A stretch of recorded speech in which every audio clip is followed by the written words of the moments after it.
What's going on, Jeromes? We're back. We don't have the cursed shirt. Still thinking about burning. I don't know. It seems like a huge waste. Maybe I could donate it to Goodwill, except then that person will have bad luck. I don't know, man. But we're back. Vikings Monday news dump. Actually, not really Vikings. It's a lot of things from around the league that make me smile. So we need some smiles on this gloomy Monday today. So first off, something that's not going to make me smile. So people talk about luck in the NFL, and it literally sometimes is the way the ball bounces. And since it's shaped like an egg, sometimes it bounces weird. But what's really frustrating is the Vikings, losing that game 28-24 yesterday. They needed both of these plays to go against them for that to happen. I mean, if Caleb Evans is able to reel in this INT, that's a wrap. That is a wrap. Game finito. Close enough. But and then the final play where Hockenson gets both mitts on the ball. Kirk delivers a strike. I understand that people just always want to blame Kirk, but Kirk threw the ball away from the defender where only Hockenson could get it. Hockenson got two hands on the ball and he dropped it. It deflected twice and then landed right in the lap of Kenneth Murray. So, I mean, that's just two pieces of absolute poop luck, and both of those plays had to go against the Vikings for the Chargers to win. So, yeah, it's really unfortunate. And the Vikings shoulda, coulda, woulda. Shouldn't have come down to those two plays.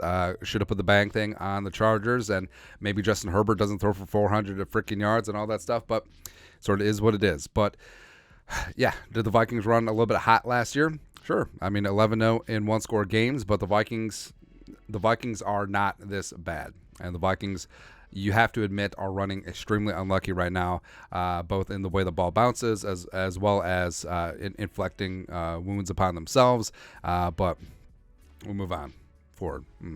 Something's not moving forward is.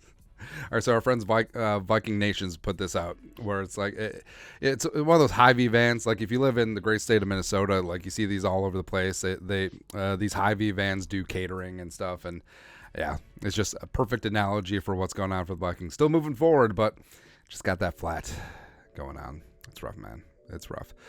Then something that isn't rough is Adam, Jerome, Ezekiel, Thielen. Yes, it was time to move on. Yes, Thielen has lost a step, but Thielen had a renaissance game in the Laos against the Seattle Seahawks. Thielen had 11 catches for $145 and 2 zigzags, as well as a touchdown on 14 targets. And one of the reasons he signed in Carolina is because he wanted the targets. And the Panthers have a bunch of injuries at receiver right now, and also their quarterback, Bryce Young, the number 1 overall guy, missed on Sunday.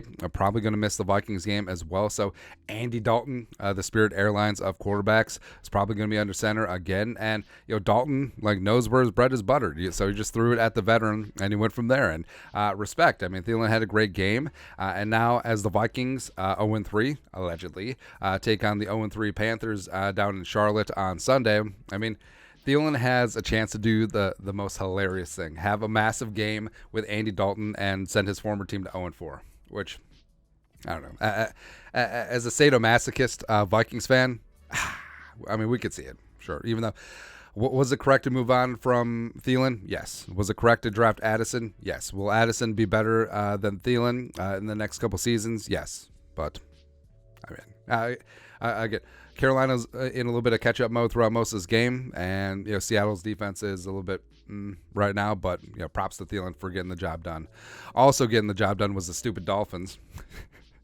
and again, couldn't have happened to a nicer dude, a stupid-ass Sean Payton and the stupid Broncos, but 70 points, 10 touchdowns, beep, bop, bop, boop, boop, and then 726 yards of offense.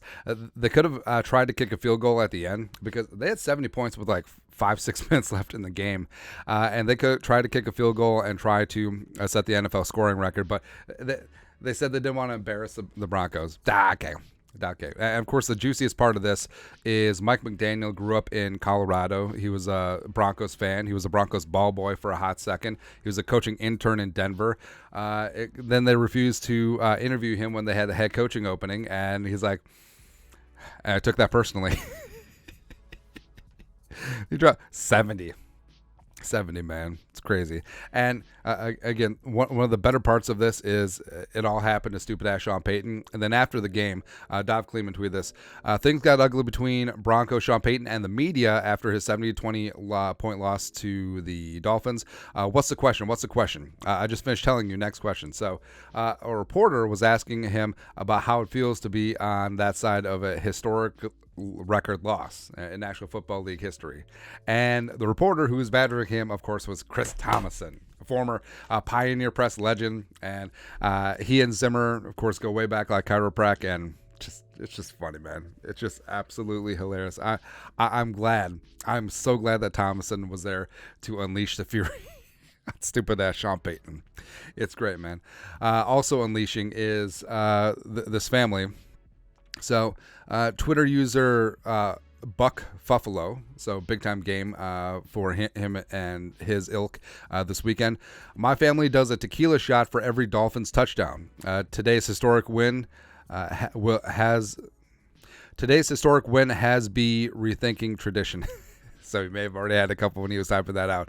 And of course, yes, the Dolphins putting up 10 touchdowns, 10 shots of tequila, baby, in about a 3-hour span. I mean, they're getting after it. I mean, they are winning the day. That's right. So have yourself a day, Dolphins fans. Enjoy that one. And also, it's even better that it was at the expense of stupid ass Sean Payton.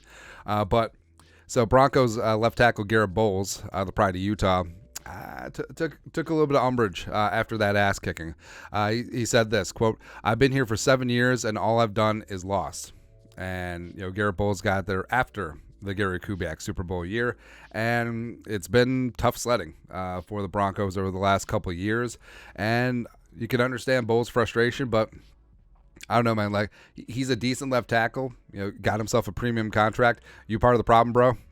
I don't know, man. But so jokes aside, the Vikings may have a similar situation going on where we said this a bunch. All Justin Jefferson wants to do is win. It's not so much about the money, even though it's a little bit about the money, but it's about winning. And if this season continues to go pear-shaped, does Justin Jefferson request a trade? Like, if he doesn't see a future here with his preferred quarterback, which is Kirk Cousins, or a potential quarterback of the future, does he just say deuces? And he would be the first receiver in NFL history to request a trade because of winning. All right, remember, Stephon Diggs requested a trade after the Vikings won a playoff game. It's crazy, man. But hopefully the Vikings get back to their winning ways because JJ needs to stay in purple. Vikings need to keep him happy and go from there. Someone who isn't happy is cricket Chicago Bears fans, which it really sucks that the Vikings are in this tailspin right now because it's really taking away my ability to enjoy the Bears fans who had the Bears up here with all the hype just. So they've completely broken Justin Fields. And we said this a bunch before. Like, Chicago is where quarterbacks go to just completely implode. That's where quarterbacks go to die. And with Fields, I mean, yesterday, extremely unimpressive. Yes, didn't have any time, but yes, he wasn't the running quarterback that he was last season. And Kansas City just completely manhandled the Bears. And we can't even enjoy it because the Vikings are also allegedly 0-3 right now. But also, the whole "you are what your record says you are" crowd. It's like there's levels to this thing. Like, there's the 0-3 Panthers, the soon-to-be 0-3 Bengals, the 0-3 Bears, and the 0-3 Vikings. That's what it should be. That's what it should be, man. Oh, and also the 0-3 Broncos are down here. Yeah. And lastly, so the big story from the Chiefs-Bears game was, of course, Taylor Swift, and Travis Kelce. Now, I have a bit of a conundrum. So I actually like Taylor Swift's songs. Like, they're very catchy, not gonna lie. I probably wouldn't go to a concert. Also, I feel like if I go to a Taylor Swift concert by myself, I feel like I get red flagged. I don't know, man. But I couldn't take it anymore. Just the constant, oh, here's her up in the press box. Oh, here's her with Kelsey's mom. Here's her them after the game. I can't take it anymore. I can't take it. I'm done. And also, this isn't so much about Taylor. Like, soon as they break up, I will unmute Taylor Swift because I think that she is phenomenal. But the Kelce will stay mute. Who honestly asked for the Kelces to become like the first family of the NFL? I don't know what it is, man. Like, Mama, Mama Kelce's fantastic, don't get me wrong, but I don't know. The overexposure of Travis Kelce and all the commercials, and then also the Kelce Brothers podcast, whatever, and also the freaking documentary which came out of nowhere. Who is that for? No, so I'm done. Finito. It's over. Again, once they break up, which probably be soonish, unmuting Taylor, Kelce stays muted. There you go, man. We already know who the best tight end in the league is anyway. Hawkinson, except for Hawkinson did not have a good day yesterday. Yikes. Yeah, yikes, man. But that's it. That's Vikings news dump for a Monday. Baby, don't cry. Got to keep your head up. Let us know your thoughts on our thoughts in the comment section below. Subscribe for daily Vikings takes. Want to support the work? Put a little something in the Venmo. But next time, Skol, production value.